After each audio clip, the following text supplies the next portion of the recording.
Hey, what's up, everybody, and welcome back to Multifamily Unplugged. This is your weekly multifamily radical inside-out conversations. And today we're going to do something a little bit different, and I'll get to that in a minute. But if you're new to the show, welcome. Glad that you're here. Here every Saturday morning at 10:30. If you would just take a minute and follow us if you're out on YouTube, if you would.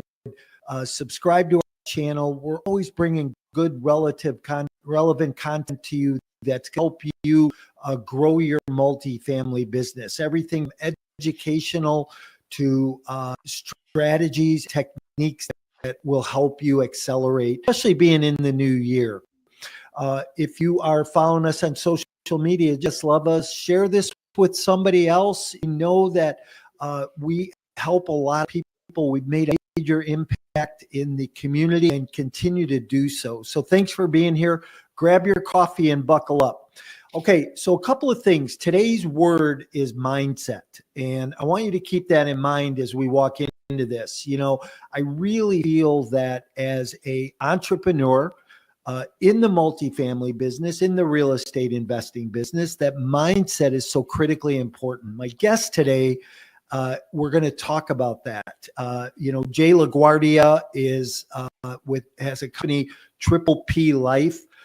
He works with small business entrepreneurs, keeping them engaged. His book that we're going to talk about too is Change Your Mind, Change Your Destiny, 8 Habits for Success. So we'll talk about that this morning. Let me go ahead and bring Jay in right now. Jay, good morning. How are you? Hey, good morning, Mike. How you doing? I'm good. I know you're in Wisconsin, if I'm correct, and somewhere in the frozen tundra of the Midwest. That's what the temperature is this morning. Yeah, I'll tell you what. It's a lot warmer than it was 2 days ago. 2 days ago, as I'm on my way to the gym at 6 a.m., it's 23 below. That was the actual temperature.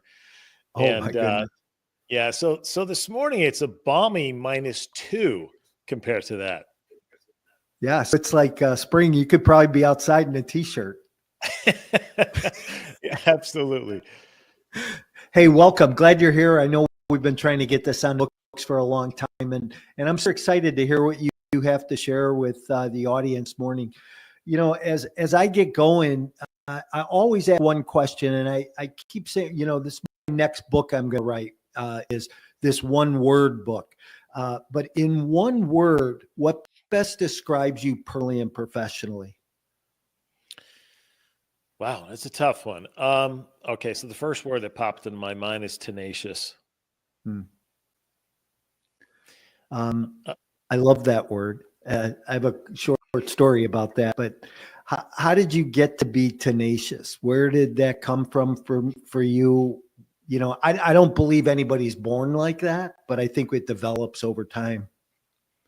Yeah, I would agree. I would say, when I look at myself humbly, which is another word, that was the second word I thought of. I'm a pretty humble guy, but I'm tenacious at the same time. I don't believe I have any special gifts or talents, but when I put my mind on something, I'm like a dog going after a T-bone steak, man. I am on it till I get it. And so whatever I lack in ability, intellect, or skill sets, I'm going to learn it, or I'm going to bring people on and around me who are going to help me achieve those goals. And I'm also great at building great relationships, which have been the root of my success for a variety of different reasons. So I think that's where the tenaciousness came from. That's awesome. I love what you said about building relationships, and we're going to talk about mindset. There are 2 great topics to talk about, but here's my short story on tenacity. So I'm probably in the real estate sales like 3 years. I come from the construction world. I know how to read blueprints and rough framing and know a lot about a lot of things, right? Jack of all trades, master of none. And I go into the real estate sales business, and I'm probably in the business 3 years. And the only thing, Jay, I know how to do is call people, talk to, schedule appointments, and go on listing appointments. And I walk in this guy's house and he looks at me and goes, man, Morawski, you are the most tenacious guy I know. And I don't even know what the word means, Jay. I know how to read blueprints, right? He said, and I said, oh, thank you, hoping that it meant something good. And I go home, I grab the dictionary, look it up in the dictionary, and I go, that's totally me. That's exactly who I am. And, it's kind of funny. I think, we're in a business, we're in a world that we have to be tenacious, we look at sales, when you look at raising capital, when you look at doing deals, you've got to continue to be tenacious and show up every day. So I think that's great. Why don't we jump in a little bit about your background? Let's talk about you, where you came from and what you're doing today. Well, the short story is, I'll try to keep it as brief as possible, but I was born and raised right outside New York City, and very authentic Italian family. My entire family was in the music business, worked with a lot of famous stars and such. And I thought that was the route I was going to go. But my father told me, who he and I did not have a great relationship. But probably the one advice I did take from him, he said to me, he goes, this business is way too hard. And I was in the business too for a period of time, so I was able to see it from the inside out. And he said, how important is it for you to have a family? I said, it's probably, honestly, my biggest priority in life, even at that point in life, because my family is divorced, the kids were split up. I'm like, this sucks. This is not the way I envisioned it to be. Growing up, I saw the Brady Bunch, that's what I wanted, and didn't have that. So he told me, and I started to look at other things. And so I was originally in school to be an orthopedic surgeon, and got hurt playing college football. And the trainers just weren't helping me. And my mother had suggested I go see a chiropractor. And I was like, what the hell are they? Never heard of it before. Anyway, I went in, had a great experience, got me back on the playing field, finished the season. And one day I was coming out of a biochem lab. I was getting ready for my MCATs. And here was the chiropractor doing a lecture. So I said, well, let me just go in and thank him, sit down and listen to what he has to say, and thank him for helping me. And he sat there, or I sat there, and I listened to him tell what I call the chiropractic story. What is health? Where does it come from? What turns it on? What turns it off? And what's the benefit of keeping it turned on for the rest of your life? And I listened to that, and that it was a seminal moment. It changed my life for forever, because I decided at that moment, that's what I want to do. That is so cool. And went home and told my mother, yeah, I'm changing my major. That didn't go over well, but it was the best decision I ever made. Went to chiropractic school, met my wife in Atlanta, Georgia, and that's how I wound up in Wisconsin. And we've got 3 amazing kids, a granddaughter, and lots of businesses. That's awesome. I think we affect people, right, in different ways. Obviously, that professor in that lecture affected you. Now you have the opportunity to take out of that and affect other people, which I know you've done over the years, which is totally awesome. I know you work with a lot of entrepreneurs, business builders, helping them. What are you finding in that world as, major struggles people are encountering? Yeah, it's a great question. We can only rise to the level of our mindset, our limiting beliefs, and our capacity and skills. And so, when people start a business, they come up with an idea, whether it's a brand new product or service, or they have a passion for something and they start a business, they get into it, and they, their passion fuels them from the start. But then the reality of business takes place. And then as the business grows and expands, it's hiring and bringing teams on and developing processes and setting visions and goals and financial spreadsheets and blah, blah, blah, blah. Some are prepared, most are not. So when they hit their ceiling, it's because they've reached their capacity and their current skill set ability, and or they have not been able to traverse through the limiting beliefs that's holding them back to a certain, let's just even just call it a revenue. Maybe it's $1 million, $10 million, whatever it might be. And so when they reach out to me, I know right off the bat that the first thing I have to do, because they want to know, hey, how do I expand my business, right? I want to scale my business. All great questions. What's the best new marketing technique, or how do I build a team? And we go through all those things. But the main thing I want to find out is what's in their head. Hmm. right? What's holding them back? What's their current perception of their business? Are they a slave to their business, or does their business still fuel them? Are they still passionate about their business?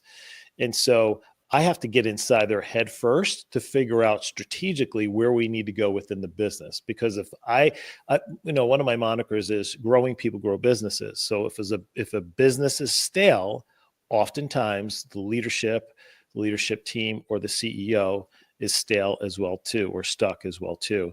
So that's the first thing I do. And then once we get through that, a whole process that we go through and really figure and dive deep into it, then we get into the strategic part of building their business. How do you deal with people that, I want to call them uncoachable, right? Like they think that their way is the only way, it's the best way. But, then they enter into your world and now you're trying to get them to change their mind a little bit, right? Mm-hmm. Or look at things differently, but they're so uncoachable. How do you work with people in that arena? So initially I give them some grace, there isn't a mistake that I have dealt with an entrepreneur I haven't already made. And the one that you just referenced is ego. Ego is, I'll figure it out. I can do it on my own. I need no one else's help. Yeah, that was great. Cost me 3 years, almost my marriage, my family, and almost the business as well too, right? Until finally one day, a good friend of mine had recommended this coach that he was working with. I said, all right, I got nothing to lose. In fact, my wife told me, if you don't call him, I'm leaving you. And that's kind of the joke, but it's not, right? Because she was my business partner as well too, right? So it was affecting our home life. All right. So I got on the phone with him. I told him everything that was going wrong in our business, everything, outside of myself. It was about 5 minutes. I dumped all over him. I felt amazing after having this conversation. But when I was done, it was dead silence. I thought he hung up. I thought it bored the hell out of him. And I said to him, "You're still there?" And he goes, "Yep." He goes, "I know exactly what's wrong." And I'm thinking, great. Finally, someone's going to tell me what to do. D-O. And he said to me, "Jay," he goes, "your life and your business is waiting for a leader to show up, and it's not you." It was the first time someone has ever held me accountable for the actions, decisions, the habits, and thoughts that I've had that have got me to this point and keep me stuck in this point. And that's why I'm so passionate about the mindset part of the coaching.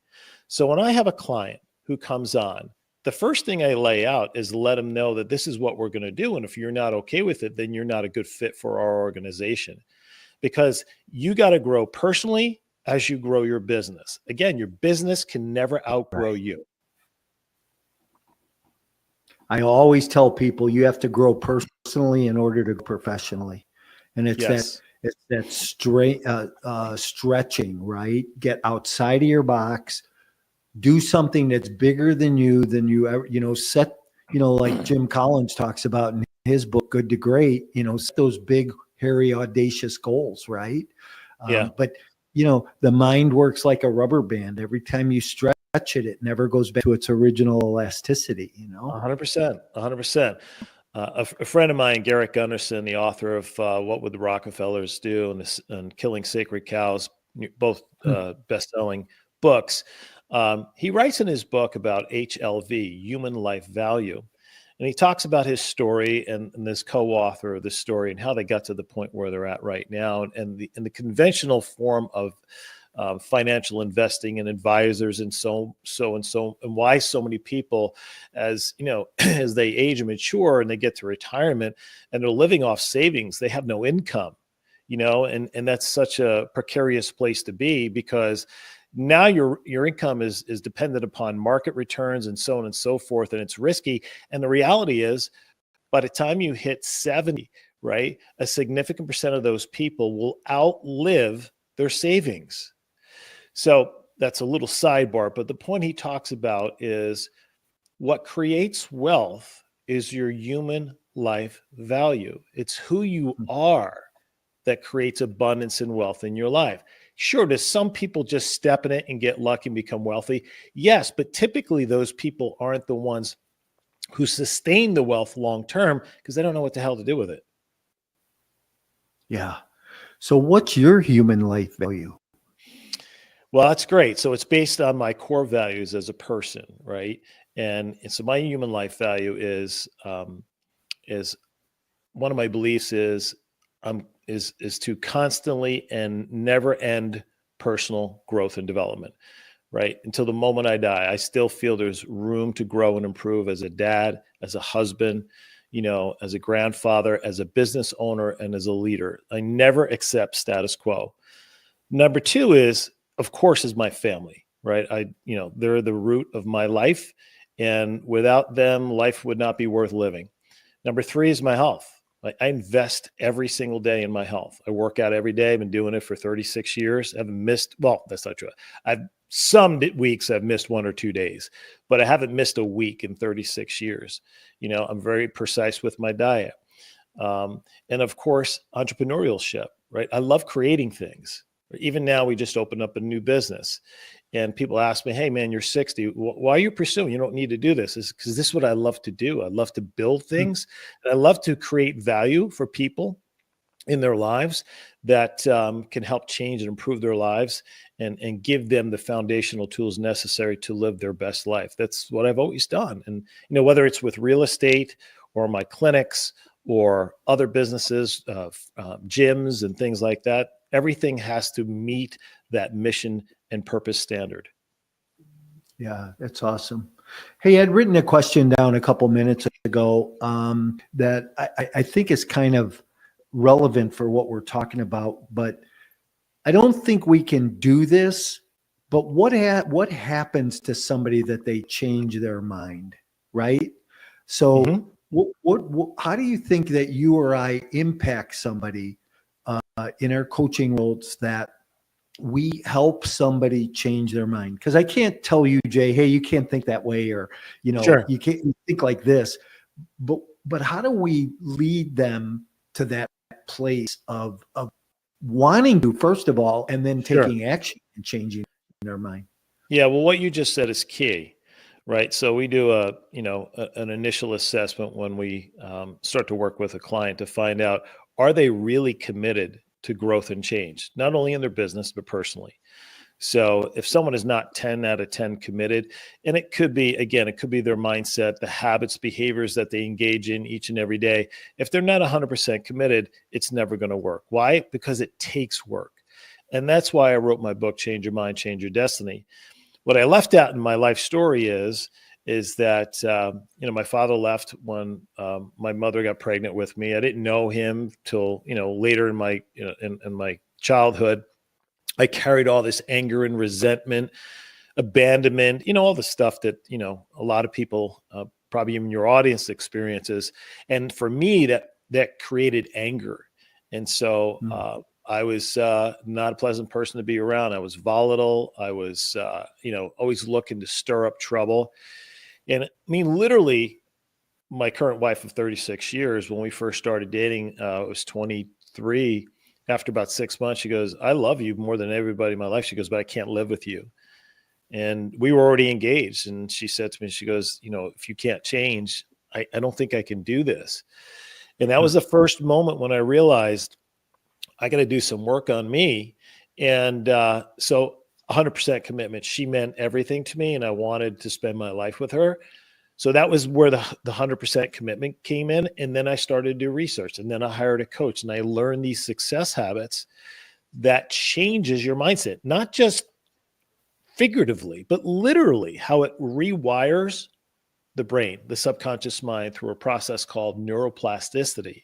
And these success habits can literally change your thought patterns and how your brain fires and wires to fire and wire differently, to think differently. So your set point is now completely the opposite. So it's negative and angry and ornery and, not a pleasant person to be around, and humbly speaking I'm incredibly positive. Do I still get angry? Of course, it's a normal human emotion, but I know how to manage it and deal with it and not let it affect the people around me. I'm optimistic. I'm hopeful. It was never those things, right? But it's through this process and the work put in, anybody can do it. And again, like I said early on, I have no special talents or gifts, but I'm tenacious. And when I'm on something like this, and the results I began to see in my relationship, right? And the people around me began to notice, "Hey, man, you're different. What's different about? Like, you're like, what's happened?" And that felt good. And I wanted more of it. And so that's why it's a constant, never ending personal pursuit for the rest of my life. Cause I know I still got room to grow, baby. Well, it's a testament. You're married 36 years. Good for you. Good for your Thank you. wife, right? Yeah. Yeah. You became, and I like to look at it and say, hey, you're a blessing to her and to your children and now your children, So, I here's want to say to the audience right now is you're in the right place. This is Multifamily Unplugged, but we're talking about mindset, which is a critical component of what we do, because I've seen so many people in the real estate space, in the multifamily apartment business, that go and they get in, they think it's going to be easy. And as soon as they hit a brick wall or things get a little bit tough, they quit and they go to another asset class or they go do something else. We've talked about tenacity. You've got to be tenacious in this business, but it's the mindset that keeps you engaged. So Jay, you know what? I know your book is the 8 Habits of Success, right? Change your mind, change your destiny, the 8 Habits of Success. Do you mind talking about 2 or 3 of those? And then we'll tell people how to go get your book. Sure, absolutely. But if you don't mind, I'd like to quickly, because this is, Multifamily Unplugged. I got involved in real estate in 1993. I bought my first fourplex, and I was scared as hell. Didn't know what I was doing. I got a little guidance and help from people around me. I made some mistakes, and then I hired I'm really big believer of coaches, right? I hired a real estate coach and changed everything. And so my perceptions changed. And, we went from 8 plexes to apartment complexes, where now we do, multiple 8-figure deals, 1 or 2 a year, every single year. And, but it all happened because I shift my mindset. And then the other thing that I spoke about earlier, I built my network of really smart, talented people, smarter than me. I don't allow that to be a threat. I embrace that, right?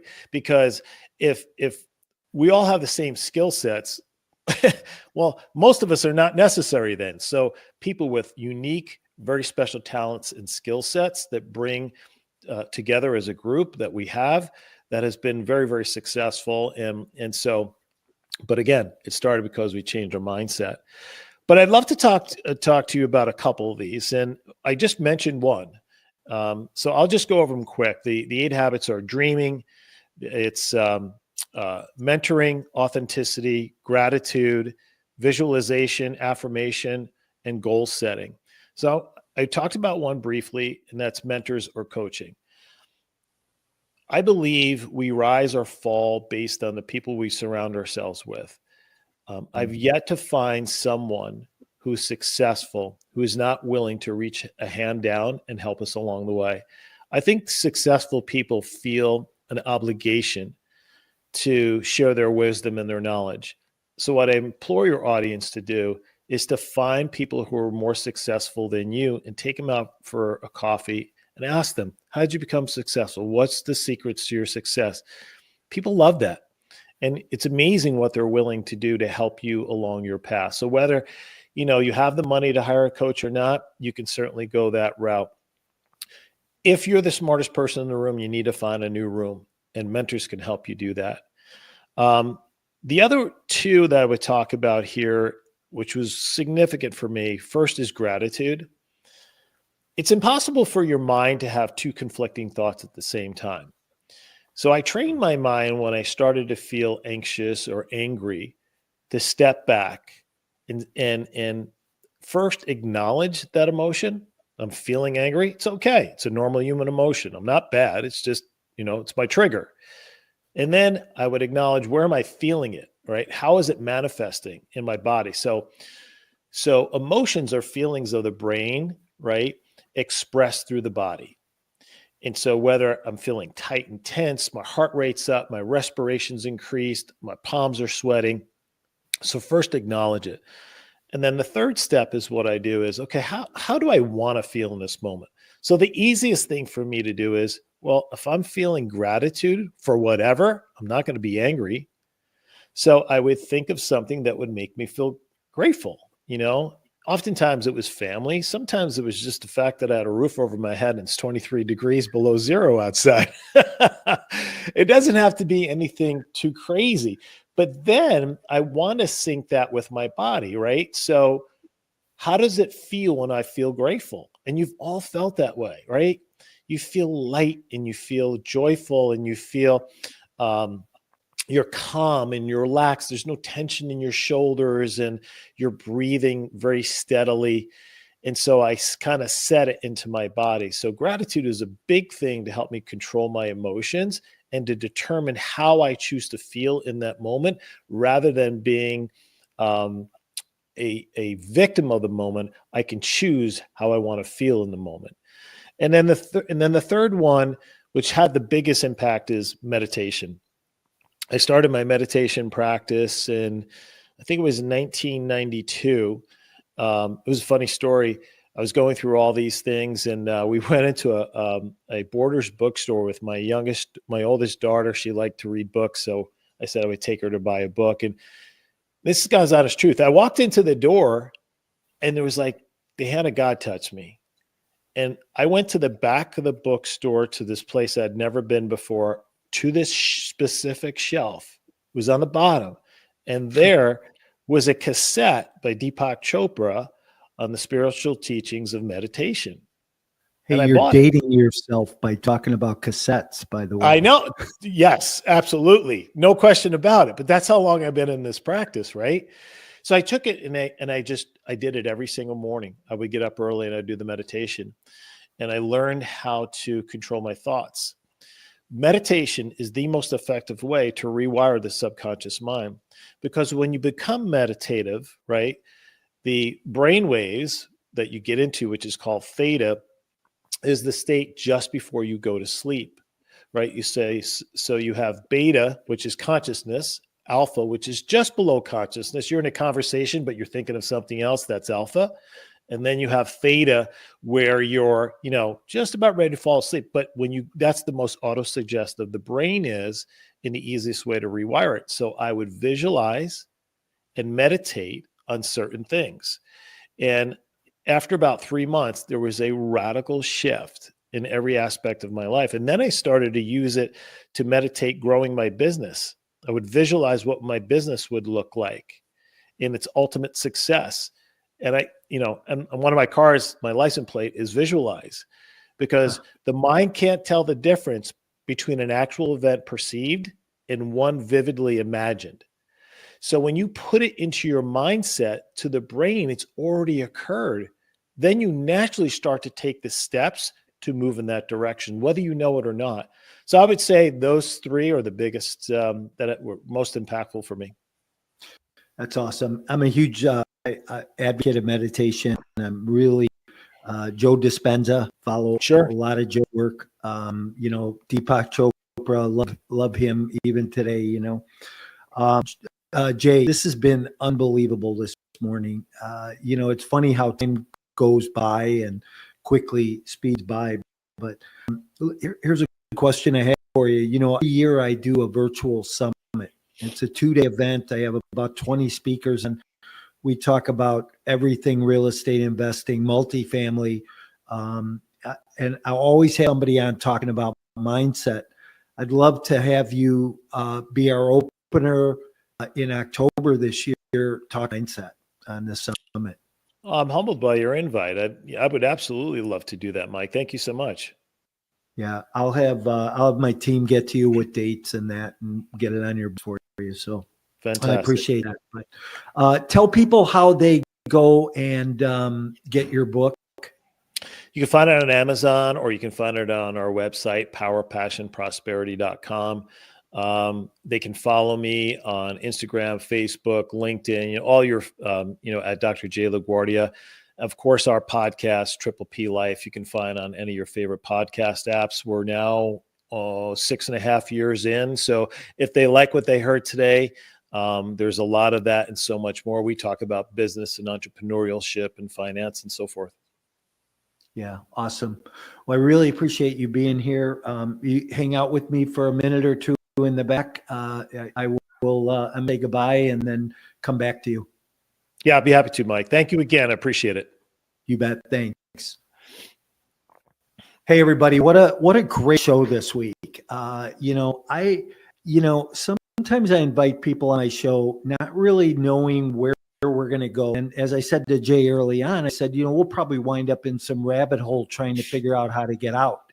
And, we didn't really, it was very streamlined, and I just can't say enough about, if you're somebody who's been struggling, trying to maybe be resilient from something in your past, or try to get unstuck, maybe somebody like Jay is someone to go spend some time with, and get a little bit of coaching for yourself. If you're somebody who, maybe has a great mindset, but needs some business acumen, Jay could help there too. But go grab his book for sure. Change Your Mind, Change Your Destiny. 8 Habits for Success. And, I don't think he said anything that we all couldn't use in our own life. So, hey, thanks for being here this morning. Remember, every Saturday we're here, Multifamily Unplugged. We'll be back next week with another great guest talking about multifamily real estate, scaling your business. How you doing on your goals this year? Where are you at? Are you taking action? I find that we're a few weeks into the year and people have maybe given up on those resolutions, or stopped going to the gym, or stopped eating right. Whatever that is for you, stay committed. Stay committed to the process. Remember, it's about the marathon. It's not a sprint. So it's over the long haul. Look back in 30, 90, 1 year, 2 years, and see what you've accomplished and where you're at. Hey, everybody, have a great week, and we'll look forward to seeing you next week.